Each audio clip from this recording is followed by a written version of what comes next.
How to log into HDFC Bank net banking account online. Hi guys, welcome to our channel. Let's begin.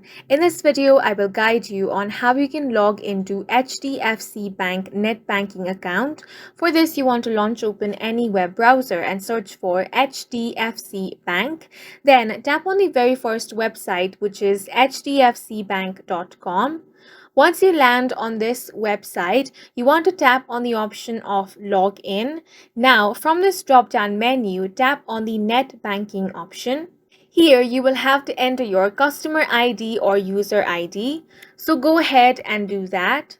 In case you have forgotten your customer ID, tap on the Forgot Customer ID option.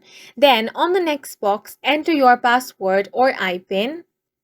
If you have forgotten your password or IPIN, tap on the link that says Forgotten Password or IPIN. Then you will have to enter your customer ID here and tap on the Continue option. Follow the on-screen prompts in order to reset your password or PIN.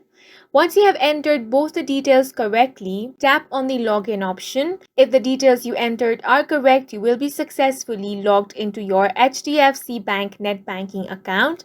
And that's it for this video. If you found it helpful, please make sure to hit the like button and subscribe for more videos like this.